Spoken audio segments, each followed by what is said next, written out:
the other people who contributed to this. So first Lawrence Atchison was at UCL at the Gatsby, and then Rani Mohan, who just finished his PhD with Megastosha, and was one of the smartest people I've ever known. And then my supervisor, Chris Sommerfield, and then lastly Bernardo, who couldn't be here today. I should say last time I gave this talk, then Bernardo fell asleep during the talk. Part of the reason why he's not here today. But it's videotaped, so if you have watched it, I'll probably sleep. Watch it again. So I'll mainly present empirical work, and then there'll be some theoretical digressions. And I'll mention those theoretical parts because I think they might be important to some of the discussions that we'll have later. And they probably might also be important to understand some of the things I'm saying, but I won't go into much detail. And some of the parts might seem slightly disjointed, but I'll jump quickly from one thing to another. So first I'll speak a bit about decision making and metacognition, and what I'll say will be based on this excellent review by Mahan Jasirian on decision making. So what I'll try to do is to introduce a more formal framework for thinking about how we make decisions and where metacognition fits into this framework. So in these models, we always start off with some world state of interest, which will denote C. So for example, imagine we always use football examples for some reason. So imagine you're a football referee and you have to judge whether it was a yellow card offense. So someone does something on the pitch, you're not sure, and you have to judge whether you give that person a yellow card. What's it about? So relevant to this state of the world, there's some sensory features such as the visual image that you perceive at that critical moment in time. Now this visual image will give rise to something inside your brain, what I'll just call cognition. Inside your brain. So it will elicit some neural activities, so for example in the sensory cortex. And what you'll then do is that you'll have this activity in your brain, and then you'll map that onto some decision, some estimate of the world. So you think it was the yellow card, and you'll decide on some motor command that you then have to execute as an action. So you have to take out the yellow card in order to implement your decision. And then there's some reward or penalty associated with most decisions. So for example, if you make the wrong decision, you might not be selected for the final, or I'll come into some other things. So the thing is that so we can write this, what we call a generative model of the problem. So we have these different variables that are interrelated, but the relationship is not deterministic, it's probabilistic. So we have noise at all these different levels. So we have some prior noise. So for example, we might have an expectation that certain players are more likely to commit a foul than others. We should take that into account. The relationship between the visual image and the response in our brain is also noisy, just the way in which photons arrive at your receptors through some random process. There's inherent noise in the neural system as the signal is transformed into some perception. So there's noise at this level. There's also motor noise. You might, as sometimes happen, accidentally pick out the red card, which could be disastrous. There's some outcome noise, so it's not the case that any given action will deterministically be followed by some reward or penalty. It only happens some of the time. So in this framework, so what we think of as decision making is selecting the best decision that is the best mapping from this neural activity to some response, given these variables and then all these different levels of uncertainty. And what I'll propose is to somehow use this framework to think about metacognition. So what I'll talk about, and when I'll talk about metacognition, it will very much be related to decisions, so thinking about decisions. Maybe not cognition so much generally. And as Chris alluded to, what we'll assume is that first people, they compute some implicit signal, that's some evaluation of this process, let's call it X, that they can then use to guide the individual behavior. So for example, we might compute how likely it is that I'm correct, how likely is it that the decision I selected is the correct one, how likely is it that it was in fact a yellow card offense. And this can be useful for guiding individual behavior. So for example, you might make the decision, realize it's very unlikely that you were correct, so you might have to run. You could also compute some explicit signal that you can share with others. And as Chris alluded to, these signals can be very useful for coordinating group activity. So for example, if you're uncertain, you might go and discuss with the assistant referee, so you can come up with some better decision about what actually happened. And going back to this noise framework, the idea is that the more people you have, the more information you have available, and the more you can sort of average out the noise and arrive at a better decision. And of course, these variables go into their own decision processes. So what I'll talk about today is this particular mapping from some implicit estimate, let's call it some confidence variable, onto some confidence report. From some estimate of how likely it is that I'm correct onto some report of how likely it is that I'm correct. And these need not be the same thing, as hopefully will become clear. And in particular, I'll talk about the role of reports in group decision making. So group decision making is everywhere. Or at least so I say in my talks, but so it ranges from deciding whether, for example, to go on vacation with your family, or which job applicant to employ if you sit at panels, or whether to bail out a bank if you're a country, or even a country, such as Greece. Now in these decisions, each group member's influence in the final decision is mainly determined by two factors. One is their weight within the group, so that is their rank or status, and then the other one is their confidence, so how forcefully they state their opinion. So at each moment in time, if you're a member of a group, you're faced with the following metacognitive problem about you. So given your status in the group, how confidently should you state your opinion? And this is not a very simple problem to solve, as hopefully it will become clear later. And today, as Chris alluded to, there's mainly been theoretical work on this problem, at least if we studies that have tried to address it in a more formal manner. So what we don't know much about, or what we know very little about, is how people communicate confidence in group settings, and whether they can learn to communicate or report their confidence in an optimal manner. Now I'll try to define what I mean by an optimal manner. So again, two referees. So we have referee 1 who thinks it was a goal, so the ball crossed the goal line, doesn't feel so sure about it. And then referee 2 who thinks the ball didn't cross the goal line, is pretty sure. So to put some terms in this decision problem, so we'll assume that there are two terms, one for each referee, referee 1 and referee 2. And then they're trying to integrate this to come up with some decision variable they can use to make a decision. So first let's start with the decision. So we'll just code these as binary variables. So 1, he thinks it was a goal, minus 1, he thinks it wasn't a goal. Then we have the confidence, C. And we'll just say not so sure equals 2 and pretty sure equals 4. And then they have some weight. And you could imagine, for example, that referee 1, who's the main referee, carries much more weight than the assistant referee. So what can happen now is that you can have this case where this guy was less certain than this guy, but has a higher status. So when you combine it all, we're going to end up with a positive number and award a goal, because he's the more senior one. Now what I'll talk about today, I'll take out this weighting component. So weight doesn't matter, so they're going to be equally weighted. So all that matters is how they report their confidence. And they have to learn to report their confidence in a way so that they always make the correct decision.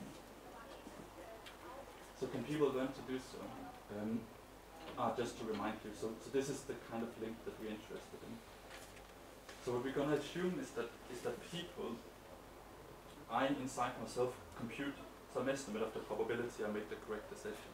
So internally I might feel I'm 70% likely to be correct. What's then going to happen is that I'm going to map it onto some report of confidence. So I just have an arbitrary unit. Now, for people to make optimal decisions together, what's very important is that they have the same mapping from this internal world to this external world. So what then happens is that the person who's more likely to be correct will always be more confident, because they have the same mapping between these two levels. However, that rarely happens in the real world. We tend to have different mappings. So you can have a person like this who has quite high resolution in terms of what happens in here, reports the confidence in this manner, then the blue one, who generally is quite confident.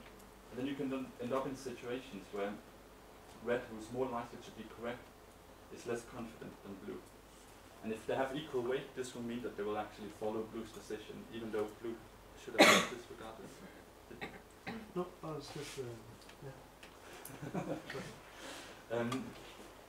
So just to illustrate that this is an actual problem, what we've done here is a small online survey that I did with Chris and Luther for their blog, where we asked people, so we gave people linguistic expressions, such as not so sure, pretty sure, sure, absolutely sure.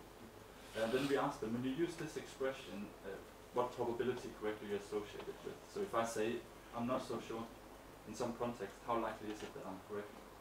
And as you can see, when you plot the frequency, people use the terms quite different ways. So of course some of these people might just have misunderstood what I was asking them. But there's still quite some variation. Of course, the key question is what determines this variation. But what seems to be the case is that we have some expressions like absolutely sure. Because maybe sure should just mean 100%, but we have had to add this extra component to differentiate it from the sure one. So when we say absolutely sure, most of us probably mean we are almost 100% sure. But not so sure is very diffuse, so we mean different things when we use that expression. So the question we set out to ask is that can people learn to communicate their confidence in a mutually consistent manner? So can they learn to mean the same thing when they say the same thing? If that makes sense.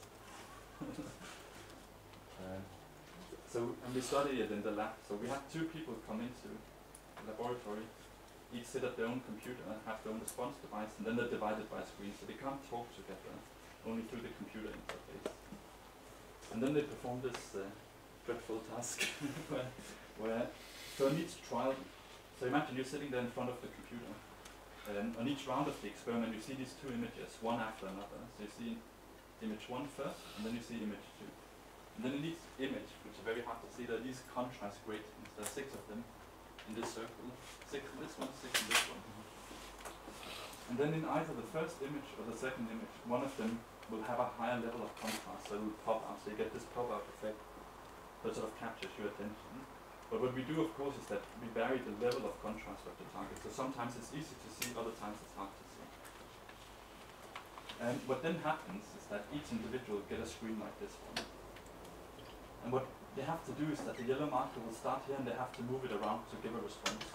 And what they're told is that if you move it to the left of the midpoint, that means you think you saw the target in the first interval. If you move it to the right, you think you saw the target in the second interval. And then there's this added part that the further away you move it from the midpoint, that means that you're more confident about your decision. And we have 6 steps, so they can move it from 1 to 6. Yeah? So then they perform two versions of this basic task. One is the social task. That's the one where they perform the task together. So you have yellow and blue. So they make their private response, and then they see their partner's response. So their response is always shown in yellow, their partner's in blue. So you can see that the partner thought it was actually in the second interval, but wasn't as confident about it as yellow.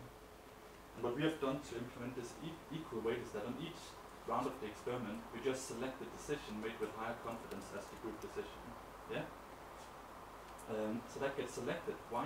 So that's what the group selected, and then they get feedback. So yellow correct, group correct, of course, and then blue was wrong.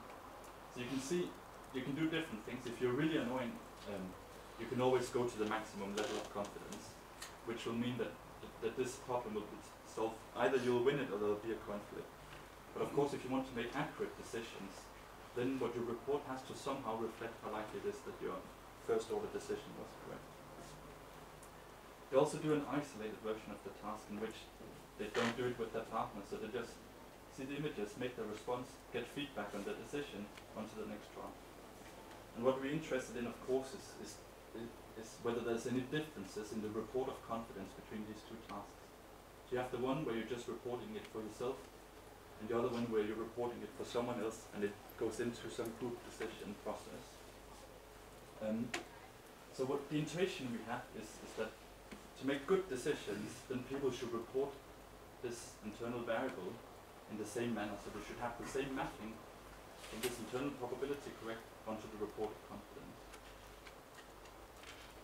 So what we're going to start off with is that we're going to start off thinking about 2 people who are equally good at the task.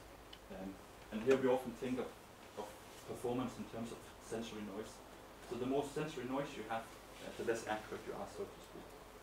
And what's going to happen is that because of sensory noise, throughout an experiment, is that you're not going to get some bars, but you're going to get some distributions of probability correct.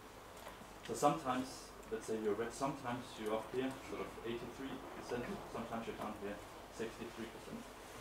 In this case, they have similar levels of sensory noise. So what we will expect if they have the same mapping is that on average they will be equally confident. Yeah? And then as you increase this difference, then you would expect them to be the difference in the reported confidence to increase, which seems intuitive. So if yellow is if red is better than blue, then red should also be more confident than blue. And this will naturally fall out if they use the same mapping. If what they say means the same thing. I should say, of course, Chris spoiled the surprise a bit, but we'll come. So the prediction is that the difference in mean confidence that they report should scale with the difference in accuracy in the social condition.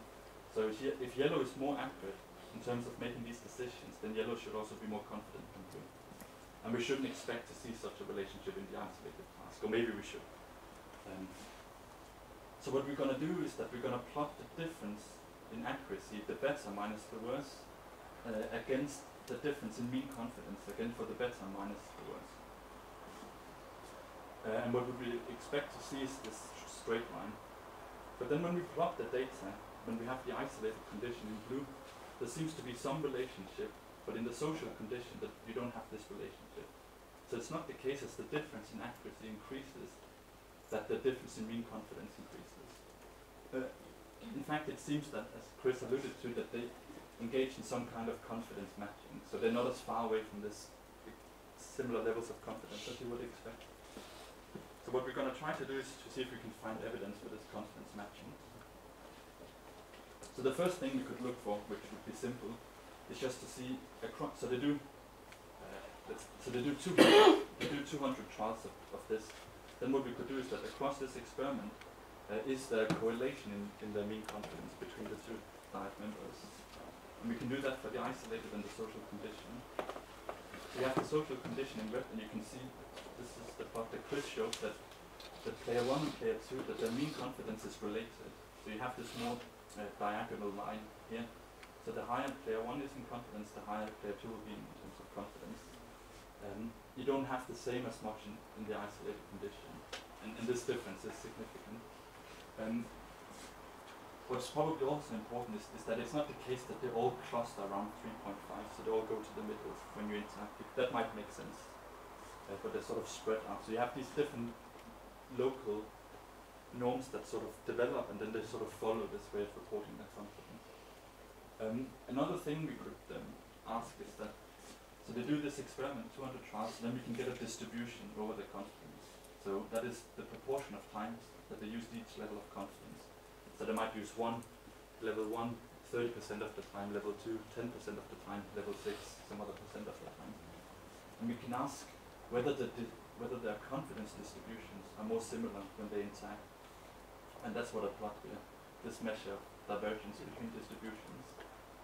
And again, it seems that it's not just the mean confidence, but also the distribution, the shape of that distribution that gets closer when they interact.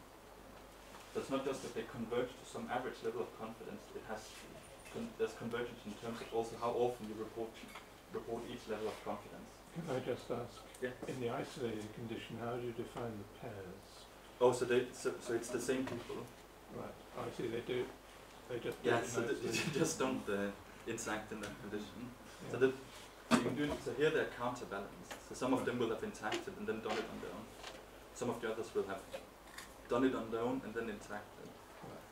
Strangely, it seems that the ones that match the most are the ones that interact first.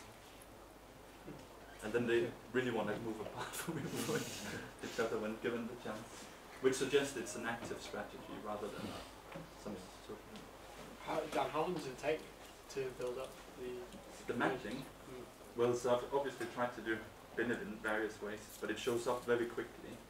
So I have to do more sophisticated analyses looking at all kinds of residuals of it, but just in terms of that local difference in mean confidence within a diet is over a couple of trials.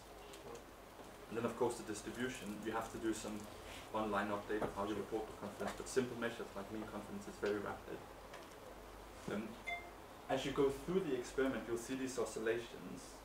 So in this one, so I also have data from a continuous, where they do the task on a continuous scale, so not just 1 to 6, but any number between 1 and 6. And there you have these local cultures where they go to this point and oscillate around this, and then they move over here and oscillate a bit around this. So the scale is arbitrary in that sense. It's only that relative difference that matters.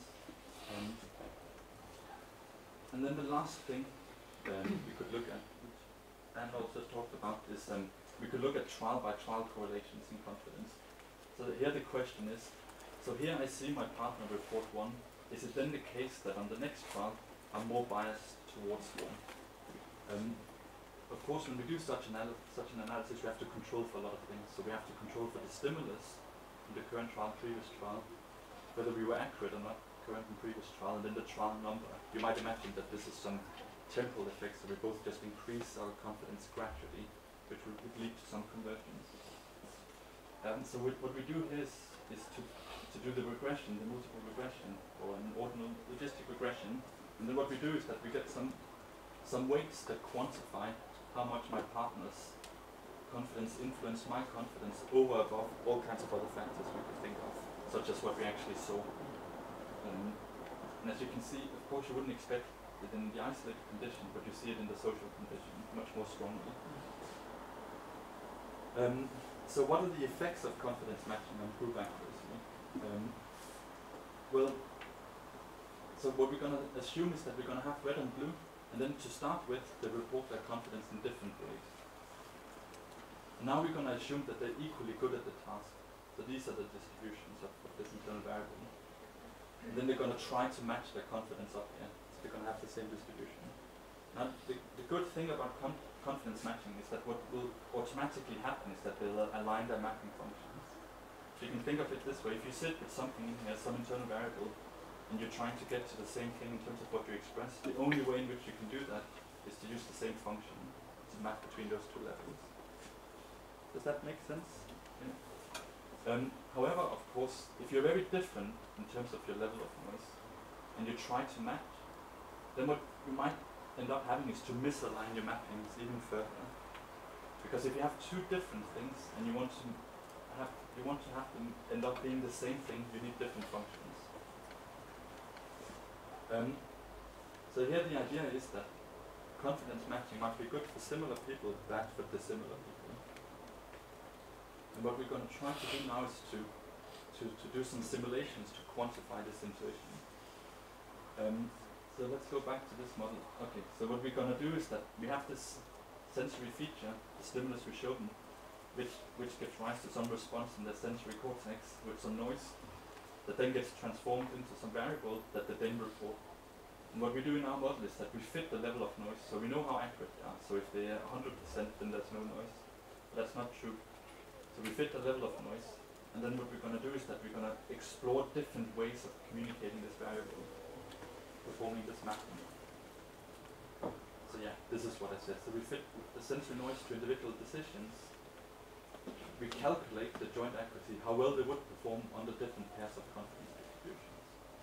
So we have the level of noise, we give them some distribution of confidence, this is the target you want to hit, and then that automatically gives us this mapping function, and then we ask how well would they perform. So remember, should probably remind you that in this task, on every trial, the decision made with higher confidence is selected as the group decision. And then what we're going to do is that we're going to identify the pair of confidence distributions that maximize joint accuracy. So for these guys who are similar, that will be two confidence distributions that are similar. And we're going to compare that to how well they performed empirically. So what we get here through this simulation approach is that we get these heat maps. And what we have here in colors is joint performance. So the red spots is when they do very well together, blue spots is when they do poorly together. Yeah? And what we have here are two players who are equally good at the task. So they're equally good at the task. And what we have here is the mean confidence. So mean confidence of player 1 and mean confidence of player 2. And there's some obvious things. Of course, if they're equally good, then these scenarios in which, for example, here player 1 says 6 all the time, player 2 says 6 all the time, player 1 says 1 all the time, it's not very good for the group, because all information is lost. So they'll just be as good as player 2. So for these two guys who are equally good, they want to move into the middle so that they both have equal influence, so to speak. And this is what you see here. So for people with similar levels of accuracy, they should be equally confident. And then of course, when we move to two people with different levels of noise or different levels of accuracy, the good spot sort of moves away from the diagonal. So in this case, player 2 should say around 4 most of the time, player 1 around 2 most of the time. Of course, it's quite rare to end up in a situation up here where player 2 should say 6 all the time. Because there will be trials, even though player 1 is bad, there will be trials in which they can contribute where they actually did see it. So the prediction is here,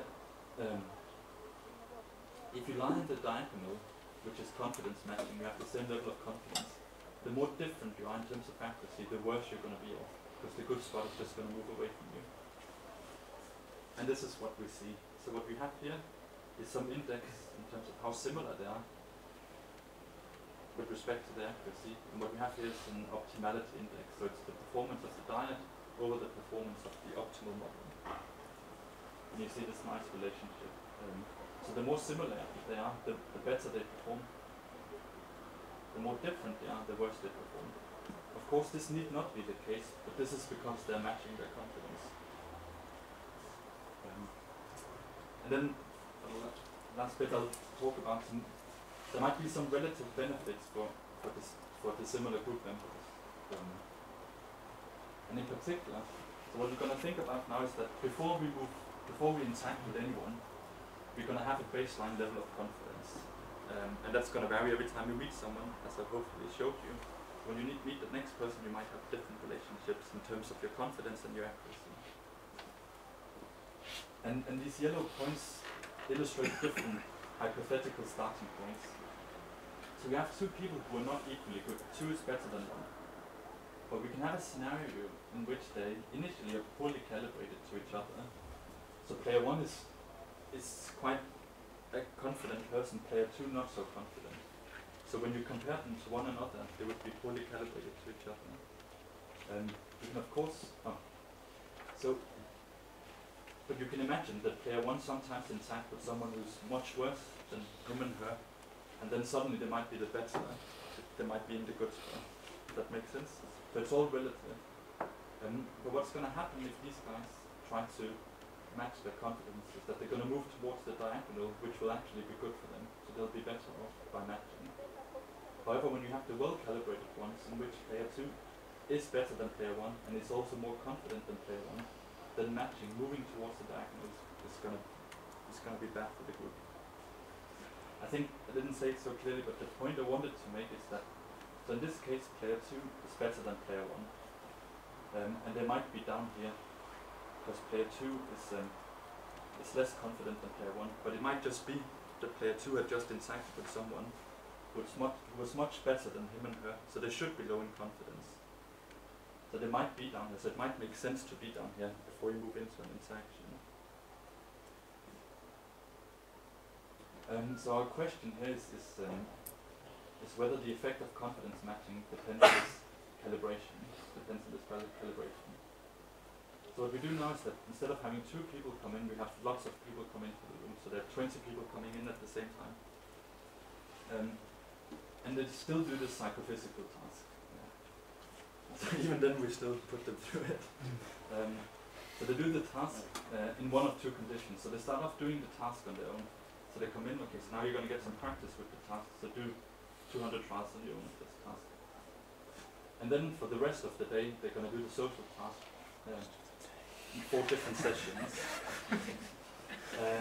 And in each of these sessions, they're going to be told, so there's coffee and cake and breaks. And it pays quite well, so people are very happy to do it. So for the social part, they're told, so now you're going to be paired with one of the other people in the room. It could be anyone, you don't know who it is. But of course, because we're in psychology and not economics, then we didn't actually pair them, but we paired them with some computer-generated partner. So they didn't interact with another person. They thought they did, but in fact they were interacting with an agent. And what we had done is that, so they first do this task, So we know how good they are at the task, and we know how they report their confidence. So we can set up the computer agent to perform in some manner that's relative to the subject's performance. So we can make the agent better or worse than the subject, and we can make the agent more or less confident than the subject. And that's what we're going to do. So we're going to end up having 4 conditions. And maybe I should have, because they always have pictures of Bahador to illustrate the different characters. But they will do with abbreviations, acronyms. So we have 4 conditions. But we have 2 factors. We have confidence and accuracy of that partner that we're going to manipulate. And subjects are going to be in each of these 4 conditions. So in the first one, subjects are going to interact with an agent that's less confident than them and less accurate than them. Yeah? So low accuracy, low confidence relative to the subject. Seems like a good person to interact with. Then there's this other person who's low in accuracy but very high in confidence. I'm sure, which we all know, but it's of course not ourselves.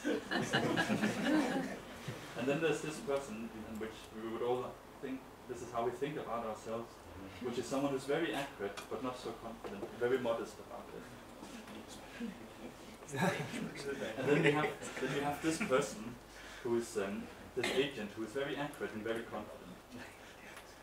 And it's so I'm not going to show that here, but we also of course do questionnaires to ask which one they prefer the most. And they prefer interacting with the high accuracy, low confidence, less so than the high accuracy, high confidence. And they actually think that this person is more accurate than this agent, even though that's not true. So there's something about being high confidence that can be very risky. So they do these 4 conditions. And of course, as you'll see, that we'll have these 2 conditions in which the agent is well calibrated to the subject. So the agent is either less accurate, less confident, or more accurate and more confident, so that makes sense. And then we have these 2 conditions in which the agent is poorly calibrated to the subject. So the agent is less accurate but more confident, or more accurate and less confident. And what we predict is that if people do confidence matching, then in these cases they should actually be worse off than when they started. And then in these cases they should be better off than when they started the experiment. So what we're going to do is that here we have some measure of confidence matching, which is just how much did you move towards your partner in that condition, and this is some effect on diet accuracy. So how well did you perform relative to how well would you have performed if you just stayed the same, if you just continued reporting your confidence as you would have otherwise. And we see this relationship where of course we have some people who move away and some people move towards the agent and the other way around. But what we see is that the people who match the more when they interact with an agent that's fully calibrated to themselves do better, and the opposite is the case for the ones who interact with an agent who's well calibrated to themselves.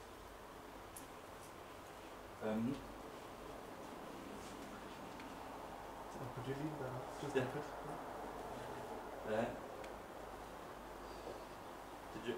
Maybe you should clarify? I'll wait for the questions. So to summarize that, so what we hopefully have shown is that when people make decisions together, they engage in this peculiar behavior whereby they start matching each other's confidence. This is not good for the group, so it's not a good way of solving a problem, because sometimes we shouldn't be equally confident. So why do people match their confidence? So maybe more boring explanation. So it's quite computationally efficient. So you have to think about it this way. So I'm faced with this other person who communicates their confidence in some particular way, and what I actually have to do is start inferring how is it exactly that they're communicating their confidence. So I have to make inferences about internal states that I cannot observe directly. But I have access to their overt behavior, so maybe confidence matching makes sense because I don't have to do sophisticated computations. I just have to match what's in front of me. 2 other things that might be important. So the strategy is feedback independent. So sometimes we don't have feedback. Then you can just do confidence matching. Because you might need feedback to build up an idea about how likely is it that your partner is correct. So the strategy is also domain general. You don't need some sophisticated model of the task you're solving. You can take it across tasks. Some other points is that it works for people who are equally good. And then fortunately we tend to interact with people who are just like ourselves. Whether that generalizes to expertise is another issue, I suppose. It also works well for people who are poorly calibrated to each other. So it works well when I'm, let's say I'm not so accurate, but very confident. Then I suddenly interact with someone who's more accurate than me, but less confident than me. Then confidence matching helps us. And I think the important point is that most of us, as Chris said, so we might be able to distinguish between our correct and incorrect decisions, but we're not really sure about how confident we should be on average. So we have this bias, and confidence matching might be good because we're going to end up with people who are biased differently from ourselves, and it helps solve that problem. Sometimes it's hard to establish the insight, as I talked about up here, so there's delayed feedback. So you might think of confidence matching as some equilibrium strategy, and you have all these mismatches, and it solves that problem. There's of course also a lot of social reasons why people might mimic each other, but I suppose we'll discuss some of that later. I'll just start with one last thought about this issue in research on confidence, and it's called poor calibration, which I alluded to before. So you have people do some tasks. So imagine you're doing a general knowledge task, so you're going to be asked questions such as, what is the capital of Brazil? And then you get some different options. It might be a bit misleading. So you give your answer, and you're going to give some estimated probability that your answer is correct. So you do this over the experiment, and then what we can do is that, let's say you have these choice options. So you can say 50%, 60%, 70%, 80%, 90%, 100%. And then once you're done with this task, we can of course go and see, so when you said 70, how often were you actually correct? And obviously you often have mismatches there. So what's funny is that when people do easy tasks, something that's very easy for them, you tend to have this underconfidence. So when I say 60%, I'm actually up here above 70, and so forth. When people do very difficult tasks, they tend to be overconfident for some reason. So when they say 60, they're actually a little bit less than 60%, likely to be correct. Now, this has often been interpreted in terms of some distortion in the way we represent probabilities, or some lack of insight into some internal variable. So what I hopefully have showed is that this might be very likely to be some social phenomenon, I think, at least to some extent. So because what I hope to have showed is that we have observed what I call a pure second order phenomenon. So all that changed in my task was the report of confidence. Nothing else changed. Or at least we controlled for all the other variables. So we observed these changes in how you report your confidence. That was not due to you becoming better or worse at the task or something else. So this is one of my ideas is that some of these well-known biases that we observe, such as overconfidence, might reflect particular norms for social interaction. So there might just be a particular way of solving a problem in some social context. And of course I haven't thought so much about it. I can give you a lot of reasons why that might be. But I do think there's some merit in thinking about some of these fallacies, more explicit fallacies, that they might actually have a social origin. So I don't think that some of these phenomena, such as overconfidence, is necessarily due to a lack of insight or biased mind or distorted representation of probabilities, but it's more to do with how you communicate information, which is very socially malleable. Yeah, I think that's it. Thank you.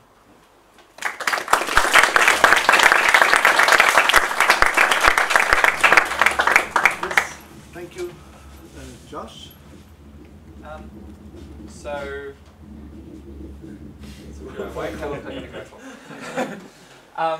You have, so this is all relative to an optimum. Yeah. Did you incentivize that optimality, or is that sort of a rational, an implicit rationality in the task, or what characterizes that? So here they would have to be self-motivated and be driven to just be accurate. Of course, and second order accuracy. Yeah, second order. No, just to make accurate decisions. Okay. And and in the social task, there would be second order accuracy. Yes. In a sense. So the optimal represents the optimal second order representation of your own accuracy that's not incentivized. Yeah. Okay. Exactly. Okay. So you have to be intrinsically motivated to perform this task, which I think people are. There's of course reasons in something like this, if you introduce incentives, Yeah. you're going to add, your confidence is going to be harder to model, because suddenly you have these nonlinear utility functions you have to take into account. They might start behaving differently because errors suddenly become more costly. Or do you mean incentive? No, I'm thinking more so it's just putting a lot into the participant, I guess, because you're always balancing lots of tasks when you're doing these experiments, and I participated in this experiment. And I think, well, not this one, but the original Bahador version. And I think my experience of participating in that experiment was that our task was to agree. So well, we didn't think of our task as representing our own confidence at all, or getting our confidence to match our accuracy. And yeah, but so that's the task constraint. You have to agree. But how do you do that? How do you solve that problem that you have to agree? And you sometimes disagree. How would you solve that disagreement? Okay, so where does that alignment lie? And so in this case, so what the modeling suggests is that people are aligning somehow these mapping functions. So it is the case that when they're more confident, they're more likely to be correct, for example. So the confidence is related to this first order variable. What seems to be the case is that what happens in individual participants when they do the task on their own with someone else is that it's just this mapping that's changing. But of course, I mean, this task comes with an explicit instruction that you have to somehow agree and solve this task together. I just find it interesting that this is the solution that they adopt, this matching. So do you do any debriefing afterward? Because a lot of, I mean, also when Bahador gives talks along these lines, a lot of discussion about why this is and what are the mechanisms behind this. Do you do any debriefing afterwards to say what were your strategies? Because it seems that so much relies on. So of course you meant to do some debriefing to explain what the study was about. But not in. But sort of probing to say what strategy did you use to start thinking, classifying people according to different alignment strategies? So it's something like of course should have done, and should have thought more about it, because that might have been very insightful. I have from the last experiment where people do these 4 conditions interacting with different types of people. You do have some individual characters emerging. So you have the people who always increase their confidence when they interact. Then you have the people who always seem to decrease their confidence when they interact, and then some people who do it more strategically. So they only increase if they're if they're more accurate than their partner, whereas others to just respond to their confidence. So people are solving different tasks for sure, doing different things. Yeah, okay. That's what you are. Yeah, that's the thing. I think it's interesting that they're doing different things. Yeah, and I think it's important to start to carve up that space as well. Yeah, absolutely. But thanks a lot. Maybe you just moderate the one. Please. Maybe it's the wrong question, but I wonder how it is possible to dissociate confidence matching and a change in the task engagement that might happen in one of the subjects during the participant during the task, rather than like at some point you would say, okay, this guy is good, I'm just gonna just disengage to a good extent. And so, is it possible to dissociate, or is it just a wrong question to ask? I mean, so of course this effect is shown after control. So when we do the trial by trial model, for example, so in there you have like the current stimulus, previous stimulus, their relative influence in what you report. My current accuracy, my previous accuracy, their relative influence in what I report. My partner's accuracy, that influence in what I report. The trial number, is it a hard or difficult stimulus?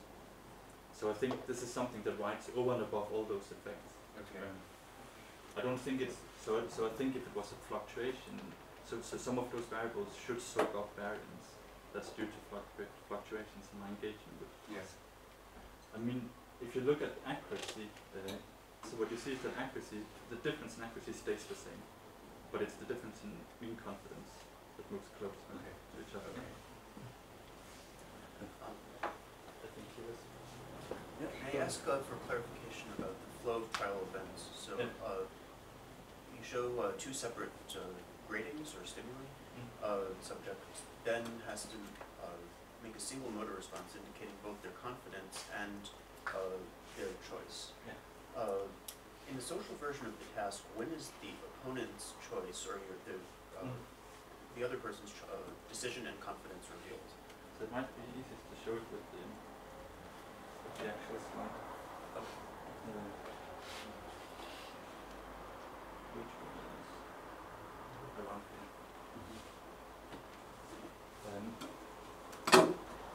So yeah, so this is the order. So you see the images. Yeah. You make your individual response through button press. Then your responses. So it's the two private responses are made public. So I see, of course, my own response, and then I see my partner's response. So that's displayed for about 2 seconds. So I can see, okay, this is what the response is. Then what happens is that the decision made with higher confidence is highlighted. In this case, yellow. So we see, okay, I was more confident. So my decision is going to determine what happens next for the group. And then we get feedback.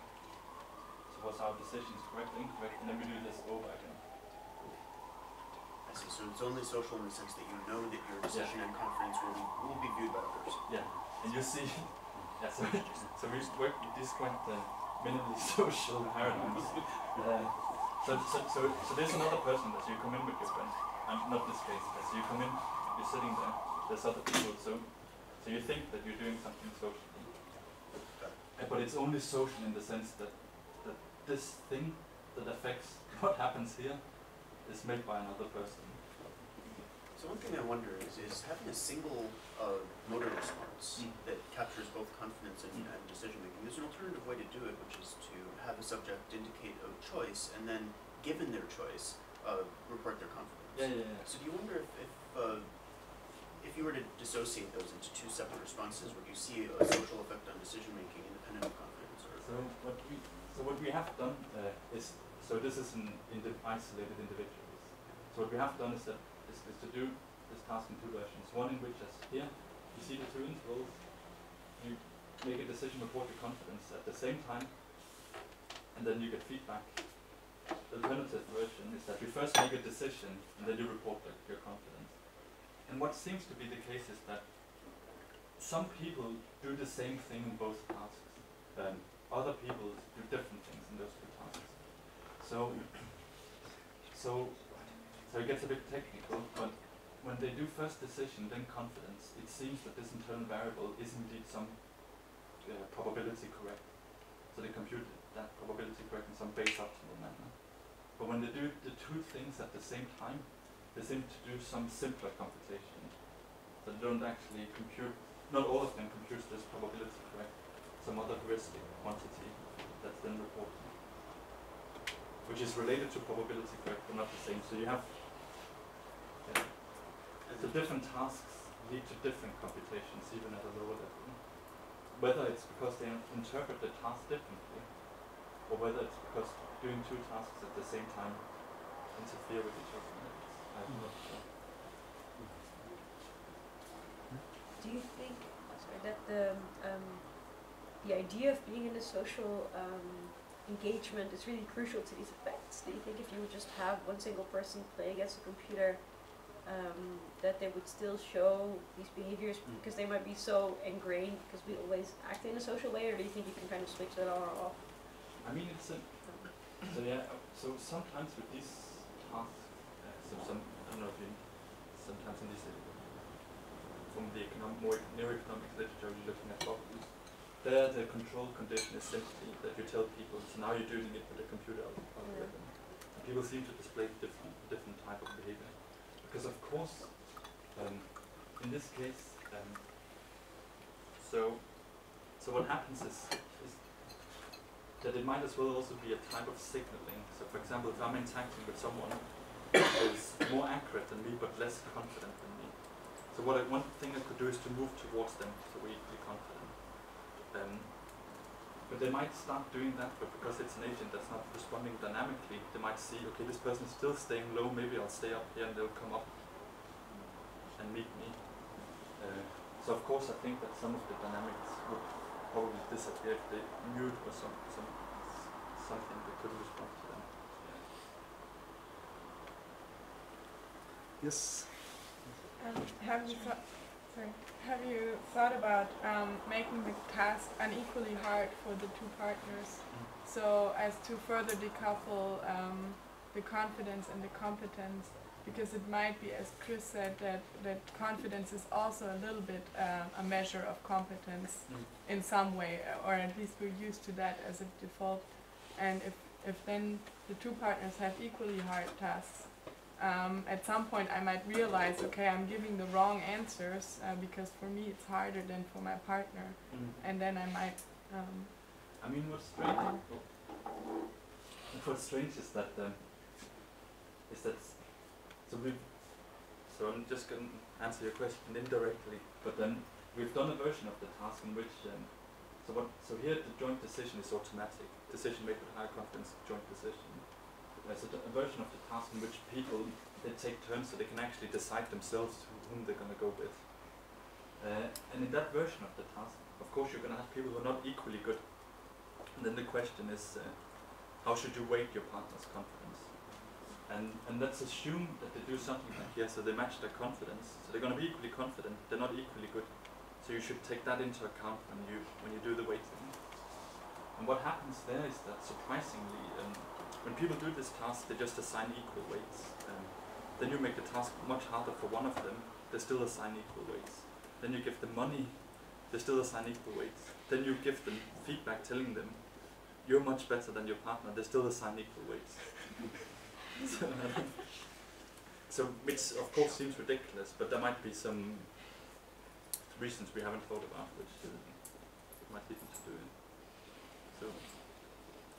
So I'm trying to understand in my head your model of the report, the confidence report here. So it seems that it's you view it as highly malleable, highly context dependent. And I'm just wondering to what extent that is true. So do you have any evidence that there is, on top of these nice adjustments of maps that you're showing, is there any kind of more stable confidence level? So that if I go from, so your model, in one of the slides you mentioned that, imagine I've just interacted with someone else, and now my confidence is all the way down here. So in your data, do you see that? Do you see people then going into the next agent? So I haven't looked at detail, but it's probably, I should, because it would add stronger evidence for its style of order effects. Because I wonder whether, I mean that would be, I think it'd be worth looking at, but it'd be also interesting to know whether on top of these adjustments effects there's also more stable beliefs about your own ability that don't adjust. Of course what we harness here is that we give people an arbitrary scale. Sure. If it had linguistic labels, that's going to reflect much more the personality, the way in which they would use that. Well, maybe not just personality, but also, I mean, say it's a probability scale. Yeah. So the kind of models that we've been working with are models where you, over time, learn a prior on your ability, basically, and that's just based on interacting with the task, not interacting with anyone else. And so I'm wondering whether it's obviously a major effect here that you also adjust that prior on your ability, I mean, based on interactions with others, but I'm interested in whether is that an adjustment to the scale, or is it a true change in their beliefs about their ability? So it's a good question. So the question is, do people actually generally feel more confident, or do they just say that they It's another way of Good. And I got that I've also wondered around this, but then isn't it also possible to think that most people are perfectly able to assign themselves low competence and low confidence in certain areas, and it doesn't affect their sort of background, general level of confidence at all. So in this task, it's easy to concede, okay, yeah, sure. But that doesn't, maybe it's compartmentalized, as people often say. It doesn't actually, so I think it's not necessarily the case that your background level, your sort of general lifelong setting of confidence will be so inflexible as to, overshadow these tasks. But I think the flexibility itself is an interesting concept. It may be that some people cannot adjust, and they will bring that background into any task they do, and there'd be a lot of noise, they bring a lot of noise to group decisions in that case. But I was thinking more, I think the link with background level of global confidence is really interesting, but I was thinking more just in this task, so if you went into Dan's experiment, and then the first block you did, you thought to yourself, okay, I'm about Yeah. And then it doesn't matter who I'm going to interact with. I'm always going to be somewhere around that 4. I'm going to be going less or more.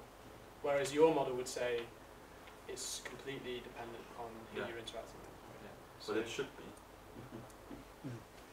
It should be dependent on the internet. So you are an economist. Yeah. I think we. Can I ask a question? Yes, Chris. Sorry. I'm just going back to what you were just saying. It seems to me this is such a weird task that I probably wouldn't have any prior feeling about how good I was at it beforehand. Unless you've been in the UCL subject. And then you've probably done it about 10 times. But I was interested in, this is a very special kind of, I mean, the reason that you get a group advantage, as I understand it, is that you have, each person has noise associated with their signal. You're doing signal averaging, you're reducing the noise by adding people together. And this is the kind of situation where it's good if people are similar. But there are other situations of problem solving where it's actually good if the people are different in the sense of having bringing different expertise into the same task. And I think Christian too then is to some extent looking at this and solving problems where you can actually show that people with different perspectives working together do better. And I'm wondering how all this we're very interested to try and apply the same sort of analysis to these different kinds of tasks. I mean, if they make it so it's obviously very tricky. In this case, it's the constraint is sensory noise. Yeah. And we both have our own sensory noise, so that's not correlated. Yeah. Which is why we can get this averaging benefit. Yeah. Of course, in other tasks, noise might be good. It might be good I go off and explore a bit, and then we can go over there together. Because we have different strategies. And that's something one should think more about, which that could be extended. Well, we could think more about that this afternoon. There's a good opportunity later today to do that.